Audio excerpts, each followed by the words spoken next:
এবার তুরস্কে ক্ষেপণাস্ত্র হামলা চালিয়েছে ইরান। ক্লাস্টার বোমা ছুড়তে শুরু করেছে ইরান, দিশেহারা ইসরায়েল। সস্তা অস্ত্র ব্যবহার করে যুক্তরাষ্ট্র ও ইসরায়েলকে বোকা বানাচ্ছে ইরান। ইরানে ইসরায়েল ও যুক্তরাষ্ট্রের সামরিক হামলার বিরোধিতা এবং অবিলম্বে এই সংঘাতের অবসানের আহ্বান জানিয়েছে চীন। ইরান এখনও তাদের সবচেয়ে উন্নত অস্ত্র হাতেই রেখেছে। সংযুক্ত আরব আমিরাত, কাতার ও কুয়েত সহ মধ্যপ্রাচ্যের প্রায় সবকটি দেশে প্রতিশোধমূলক হামলা চালিয়েছে ইরান। তবুও মুখ বুজে সহ্য করছে দেশগুলো।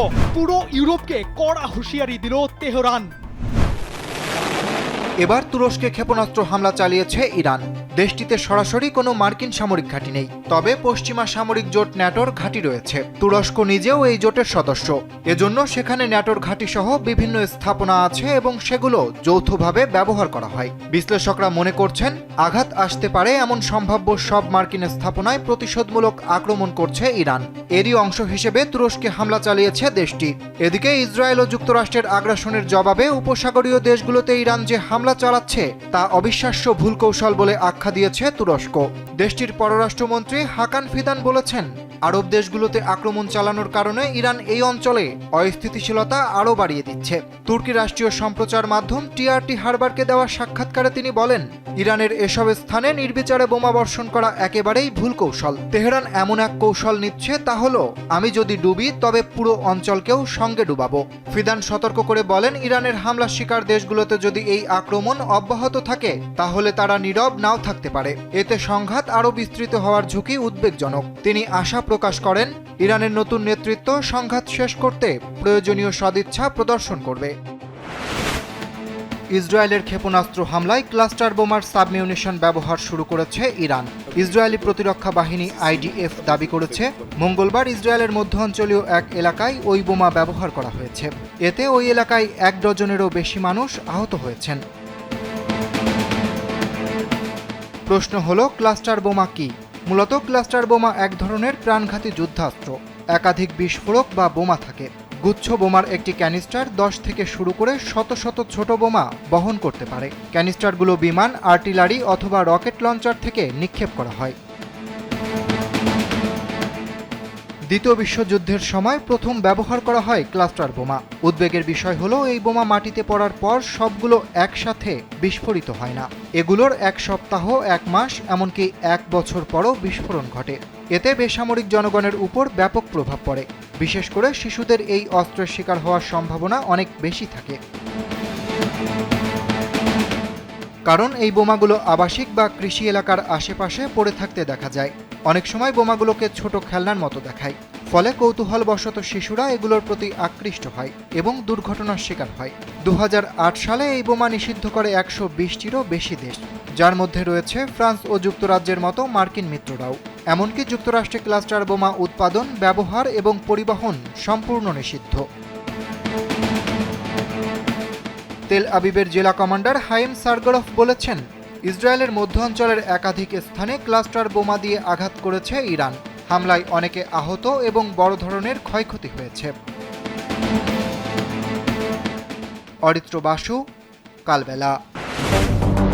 মধ্যপ্রাচ্যে ইসরায়েল এবং যুক্তরাষ্ট্রের মতো সামরিক পরাশক্তির বিরুদ্ধে প্রচলিত সরাসরি যুদ্ধে না গিয়ে ইরান এমন এক কৌশলী পথ বেছে নিয়েছে, যার মাধ্যমে অত্যন্ত সস্তা প্রযুক্তি ব্যবহার করে দামি প্রতিরক্ষা ব্যবস্থাকে এক প্রকার নিঃস্ব করে দিচ্ছে দেশটি।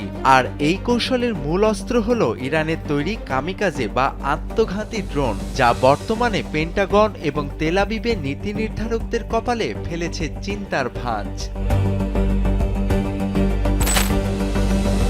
ইরানের রণকৌশলের কেন্দ্রবিন্দুতে রয়েছে শাহেদ নামের আত্মঘাতী ড্রোনের বহর, যার এক একটি ড্রোন তৈরি করতে ইরানের খরচ হয় মাত্র 20 থেকে 50 হাজার ডলার। অথচ এই সাধারণ ড্রোনটিকে আকাশে ধ্বংস করতে ইসরায়েল ও যুক্তরাষ্ট্রকে ব্যবহার করতে হচ্ছে অত্যন্ত ব্যয়বহুল ইন্টারসেপ্টর মিসাইল। ইসরায়েলের আকাশে প্রতিরক্ষা ব্যবস্থার মেরুদণ্ড আয়রন ডোম এবং একটি তামির মিসাইলের খরচ প্রায় 1 লক্ষ থেকে 1.5 লক্ষ ডলার, পরিস্থিতি আরও জটিল হয় যখন ড্রোন ঠেকাতে ডেভিড স্লিং বা অ্যারো সিস্টেম ব্যবহার করতে হয়, যার এক একটি ইন্টারসেপ্টরের দাম কয়েক মিলিয়ন মার্কিন ডলার। অর্থাৎ ইরানের পাঠানো $1000 মশা মারতে প্রতিপক্ষদের ব্যবহার করতে হচ্ছে মিলিয়ন ডলারের কামান।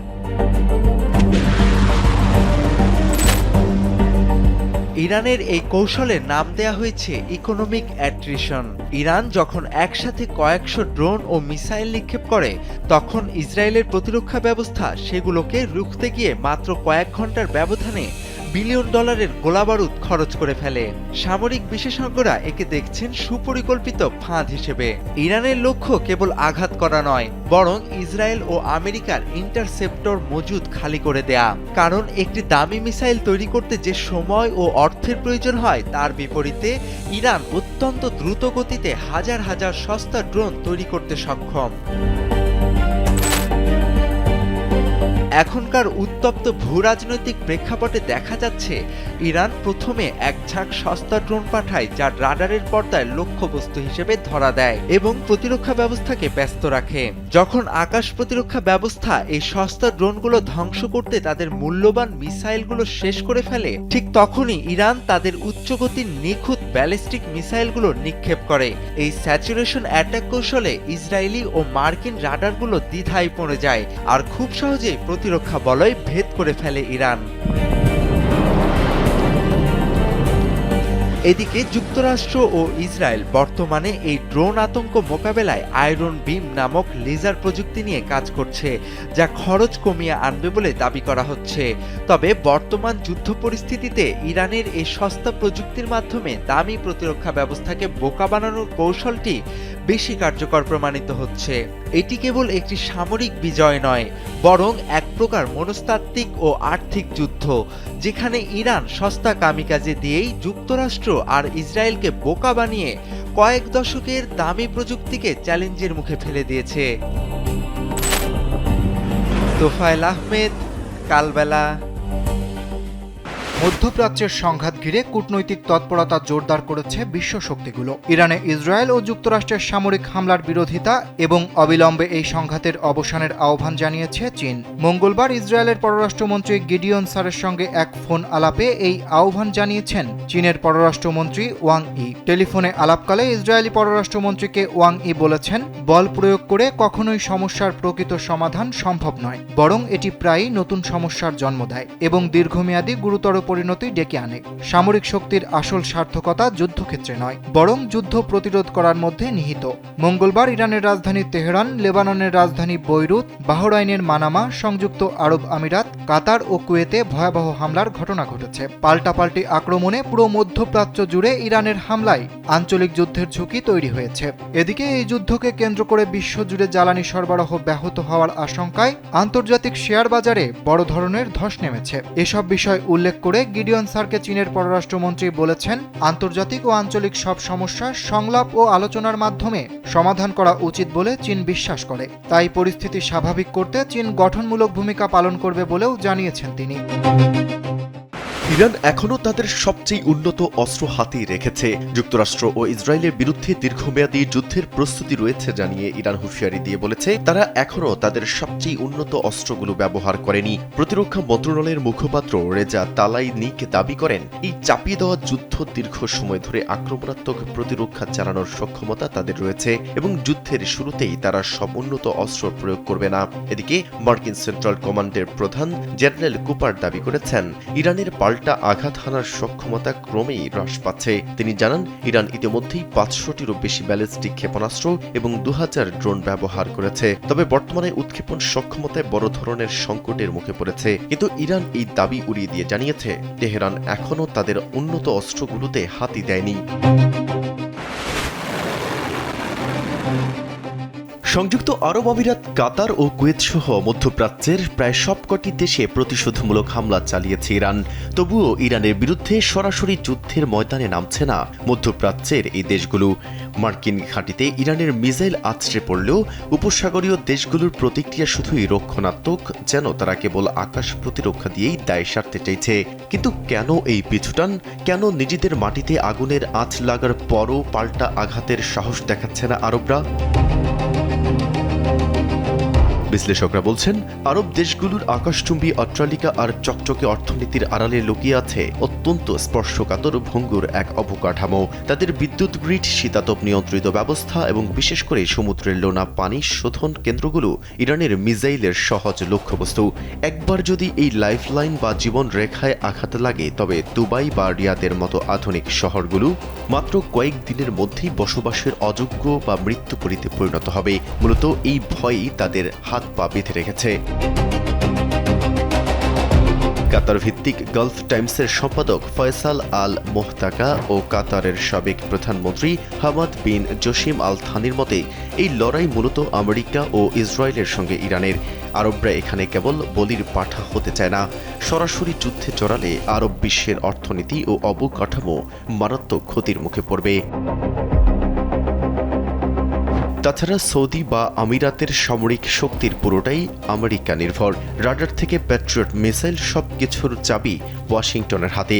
ফলে সরাসরি যুদ্ধে জড়ালে একদিকে যেমন ইরানের ধ্বংসাত্মক পাল্টা হামলার ভয়, অন্যদিকে বৈশ্বিক জ্বালানি বাজার ধসে পড়ার আশঙ্কা। তাই যুদ্ধের মাঠে বীরত্ব দেখানোর চেয়ে নিজেদের অর্থনীতি আর গদি বাঁচাতেই আরবরা এখন রক্ষণাত্মক কৌশল বেছে নিয়েছে।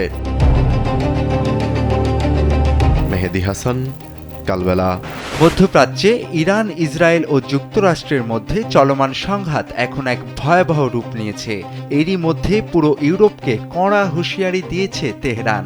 সম্প্রতি ইরানের পররাষ্ট্র মন্ত্রণালয়ের মুখপাত্র ইসমাইল বাঘাই এক সংবাদ সম্মেলনে স্পষ্ট জানিয়েছেন, ইউরোপীয় ইউনিয়নের দেশগুলো যদি এই যুদ্ধে ইসরায়েলের বা যুক্তরাষ্ট্রের পক্ষ নেয়, তবে তাকে সরাসরি ইরানের বিরুদ্ধে যুদ্ধ ঘোষণা হিসেবে গণ্য করা হবে। মূলত ইরান, ফ্রান্স ও জার্মানি ইরানের ক্ষেপণাস্ত্র উৎক্ষেপণ সক্ষমতা ধ্বংস করতে প্রতিরক্ষামূলক ব্যবস্থা নেয়ার ইঙ্গিত দেওয়ার পরই তেহরান এই মারমুখী অবস্থান নেয়। ইরান বলছে, ইউরোপের যে কোনো ধরনের হস্তক্ষেপ বা উস্কানি এই অঞ্চলে আগুনের শিখা আরো বাড়িয়ে দেবে। তেহরানের মতে, পশ্চিমা দেশগুলো ইসরায়েলকে সমর্থন দিয়ে মধ্যপ্রাচ্যের স্থিতিশীলতা নষ্ট করছে। বিশেষজ্ঞরা মনে করছেন, ইরান এই হুঁশিয়ারির মাধ্যমে ইউরোপকে সতর্ক করছে যে যুদ্ধ ছড়িয়ে পড়লে তার অর্থনৈতিক ও ভূরাজনৈতিক প্রভাব থেকে ইউরোপও মুক্ত থাকবে না। বিশেষ করে জ্বালানি সরবরাহ ব্যাহত হওয়া এবং রিফিউজি সংকটের যে আশঙ্কা রয়েছে, তা ইউরোপের জন্য বড় মাথা ব্যথার কারণ হতে পারে। তাই সরাসরি সংঘাতে না জড়িয়ে কূটনীতির পথে ফেরার জন্য ইউরোপের ওপর চাপ সৃষ্টি করতেই ইরানের এই চরম হুঁশিয়ারি।